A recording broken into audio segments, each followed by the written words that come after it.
अस्सलाम वालेकुम। उम्मीद करते हैं आप सब खैरियत से होंगे। अल्हम्दुलिल्लाह मैं भी ठीक हूँ और अल्लाह ताला हम सबको अपनी हिफ्ज़ व अमान में रखे। और आज की जो बस रूटीन की है सारा दिन की, सुबह से लेके और रात 8 बजे तक की रूटीन आपसे शेयर करूँगी मैं। और यकीन करेंगे बस आज मैं सुबह इसलिए जल्दी उठ गई थी कि चलो सुबह ही सुबह मैं कपड़े धो लूँगी ताकि बाकी काम दिन के जो हैं वो दिन में हो जाएंगे। और ये कपड़ों का ये होता है कि अगर मिर्ज़ा के जाने के बाद मैं धोती हूँ तो वो फिर सारा दिन ही लग जाता है कि सारा दिन ही कपड़ों में और घर के कामों में बिल्कुल ये कह लें टाइम ऐसा गुजरता है कि बहुत तेज़ी से। तो यहाँ देखें सारा मेरा किचन भी अभी मतलब फैला पड़ा है। यहाँ मैंने सुबह ही मशीन भी लगा ली थी और दूसरा ये हलीम के लिए मैंने ये दालें भी भिगो दी थी और ये गेहूँ भी भिगो दिया था मैं कहा चलो दोपहर तक इसको 5-6 घंटे हो जाएंगे, उसके बाद इन्हें उबाल के रात को मैं शाम में बना लूँगी। तो ये काम भी मैंने कर दिया था। और ये रात मैंने पुलाव बनाई थी, जो वीडियो मैंने आपसे शेयर कर दी, ये भी मैंने गरम करके रख दिया था कि चलो दोपहर में खा लूँगी, भूख लगेगी। और यहाँ कपड़ों का आखिरी राउंड था जो निकल चुका था, बाकी थोड़े से रह गया था। वो लाइट चली गई, लाइट जो गई है बस उसी के इंतज़ार ने मुझे सारा दिन मेरा ख़राब कर दिया। जितना मैं चाह रही थी जल्दी काम हो जाएगा, इतना ही लेट हो गई। तो सोचे चलो तोतों से थोड़ी सी हेलो हाय कर लें, उनसे देख लें, खैर खैरियत ले लें। लाइट हो सकता है आधे से इंतज़ार में मैं अपने तोतों के पास गई। और ये हमेशा मैं चाबी ना उल्टी ही घुमाती हूँ ताले की, और इसे खोलने में मुझे थोड़ा सा टाइम लग जाता है, लेफ़्ट राइट करती रहती हूँ। और बस खुलते खुलते ही समझ में आएगा क्योंकि नया ताला लगवाया है ये। तो इस तरह मैं बाहर आई तो यहाँ पर मेरे परिंदे पर्दे में बैठे हुए थे। पर्दा मैंने इसलिए डाला हुआ था क्योंकि यहाँ पर जो है अस्सलाम वालेकुम, क्या हाल चाल है भाई? वो देखो इंडिया में घुसे। क्या हाल चाल है भाई, सब मज़े में? तो ये थे मेरे तोते, बहुत मज़े में थे और माशाल्लाह। और पर्दे की मैं बात बता रही थी आपको कि पर्दा इसलिए डाला हुआ था क्योंकि ऊपर नीचे सब आते जाते हैं और ये बाहर ही रखा हुआ है जहाँ से सबका गुज़र होता है। तो मैंने इसलिए पर्दा डाल दिया था कि इन पे नज़रें कम पड़े, ज़ाहिर आते जाते सब देखते हैं। तो मुझे लगता था कहीं नज़र ना लग जाए मेरे परिंदों को तो उनकी हिफाजत के लिए मैंने ये जाली वाला पर्दा डाल दिया था ताकि हवा भी पास होती रहे और ये अंदर ही अंदर महफूज भी रहें। तो बड़े नज़र बद के भी मामलात होते हैं तो इसलिए हिफाजत करना बहुत ज़रूरी है। और ये माशाल्लाह इतने खुश हैं आपस में इनकी दोस्तियाँ इनकी, बस ये कह लें कि माशाल्लाह। ये नीचे वाले देखें, ये नीचे सफ़ेद भी है और एक जोड़ी जो है ना वो हरे की और नीली की, और एक जोड़ी जो है वो सफ़ेद की है। तो यहाँ पे मैं सारे सफ़ेद ही कर दूँगी, ऊपर नीचे जब सफ़ेद आएगी कोई और तो ये इनको कलर वालों को ना अलग कर दूँगी।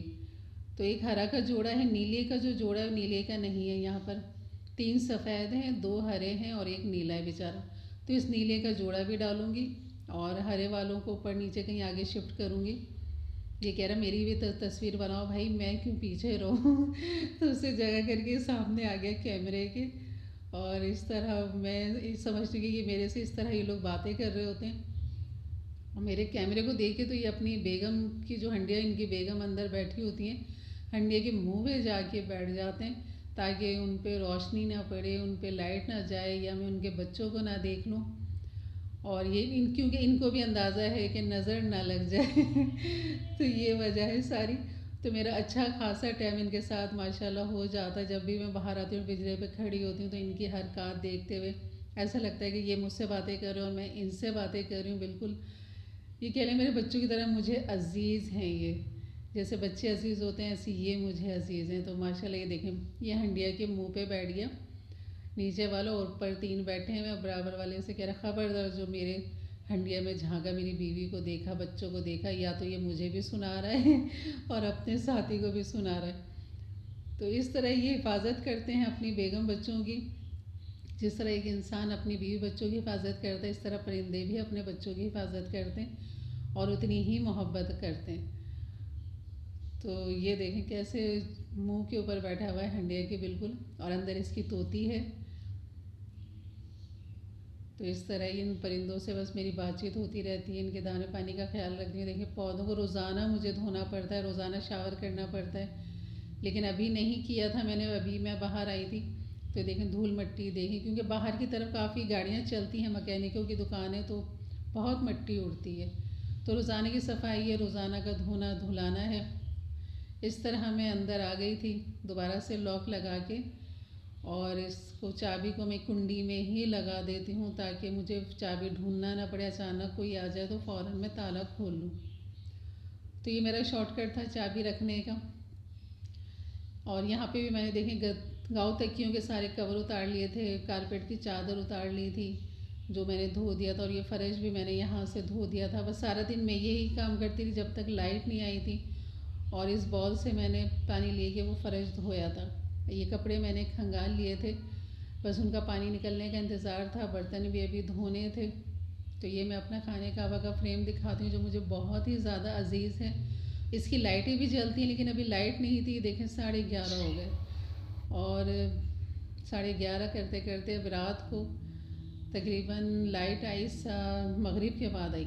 तो उसके बाद फिर मैंने ये आखिरी राउंड घुमा के यहाँ मेरे मिर्ज़ा ने वाल लगाया हुआ है, बहुत आसानी हो जाती। वाल बस खोलो और डायरेक्ट पाइप के अंदर पानी आ जाता है। पाइप भी ज्वाइन हुआ हुआ उसी वॉल के साथ ही।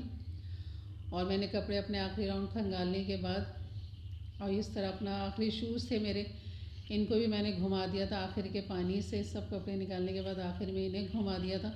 अक्सर माएँ जो होती हैं वो बच्चों के जॉगर वगैरह इस तरह धो लेती हैं, अपने शूज़ धो लेती हैं। तो मेरे तो खाली ये एक ही शूज़ होता है जिसे मैं अक्सर धो लेती हूँ इसी तरह आखिर के पानी में। तो ये बहुत मज़बूत जूता है माशाल्लाह, और ये कह लें कि काफ़ी टाइम से मेरे पास है और बहुत मज़बूत है। ये बिल्कुल ख़राब नहीं होता और बहुत अच्छा चल रहा है माशाल्लाह ये। और ये था कि बस मशीन भी साथ साथ धुल रही थी, जूते भी धुल रहे थे, और साथ में फिर वो फ़र्श भी धोना था नीचे से, जहाँ ये सारा साबुन का पानी मैंने पाइप से निकालने के लिए नीचे रखा था। मशीन का जो पाइप नीचे निकल रहा है पानी उसमें से। तो ये सारा धोने के बाद फिर मैंने ये वाल्व बंद किया। ये देखें पाइप लगा हुआ, कितना अच्छा इंतज़ाम मिर्ज़ा ने मेरे लिए कर दिया।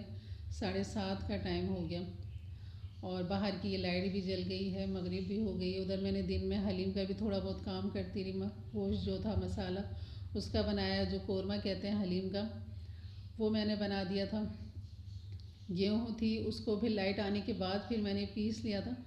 इस तरह शूज़ बाहर रखे, और पाइप को मैंने इस तरह रोल बना के इसको समेट के बस एक तरफ रख देती हूँ। यकीन कर बड़ी आसानी होती है मुझे फ़र्श धोने में, मशीन के कपड़े धोने में, कि अल्लाह ने बड़ी आसानी कर दी, और मेरे शौहर ने मेरा एहसास करते हुए ये पाइप का आसान काम कर दिया।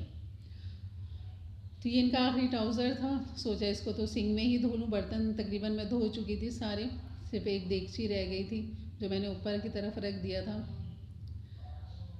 जिसमें मैंने गेहूँ उबाला था वो मैंने ऊपर रख दिया था, बस वो धोने को रह गया था। मैं कहा चलो ट्राउज़र आखिर में ये खंगाल के ये डाल दूँ, उसके बाद फिर हलीम का फ़ाइनल काम करती हूँ।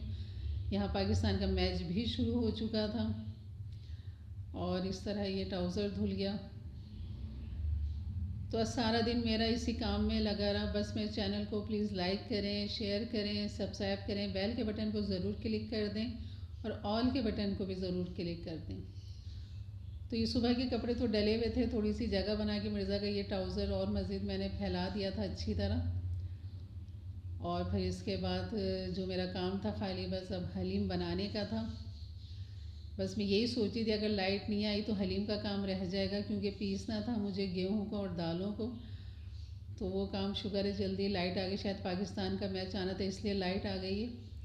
तो 7:30 हो चुके थे, और यहाँ पर फिर मैंने किचन में आके ये सब पीस के एक तरफ रख दिया था, और अब इसका काम शुरू करूँगी। अगर आपने हलीम की रेसिपी मेरी देखनी है तो मैंने वीडियो डाली हुई जिसका लिंक मैं ऊपर आई बटन पे दे दूँगी, तो आप यहाँ से क्लिक करके हलीम की पूरी रेसिपी ले सकते हैं।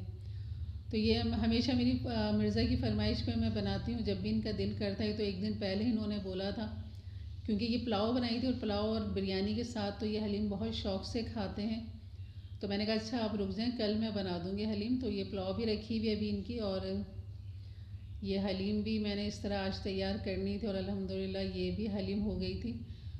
और इस तरह मेरी सारा दिन की रूटीन जो थी वो इस तरह गुजर गई। बस काम ही काम में और लाइट के इंतज़ार में, और जब लाइट नहीं थी तो दूसरे बाकी काम में लगी रही, और लाइट आई तो फिर बाकी जो काम लाइट वाले रह गए थे वो कंप्लीट किए, उसके बाद ये हलीम का काम कंप्लीट किया। तो अगर आपने मेरी रेसिपी देखनी है हलीम की तो आई बटन को ज़रूर क्लिक कीजिएगा, ताकि मेरी वीडियो आपको हलीम बनाने वाली आपको मिल जाए। और बहुत आसान तरीके से, आप यकीन करें कि अकेली औरत आराम से हलीम बना सकती है, और इस तरह बनेगी जैसे देगी हलीम होती है। तो आपको बहुत मज़ा आने वाला है। और ये देखें रेशे, देखें माशाल्लाह, ये रेशे की भी मैंने तरकीब उसमें बताई कि किस तरह ये रेशे बनते हैं। और हलीम में बहुत कम मेहनत के साथ ये बेहतरीन हलीम तैयार हो जाती है हमारी। तो अल्हम्दुलिल्लाह ये हलीम भी मेरी तैयार हो गई थी, काम मेरे तकरीबन सब हो चुके थे। इंशाल्लाह मिलते हैं अगली वीडियो पे, तब तक के लिए अल्लाह हाफ़िज़।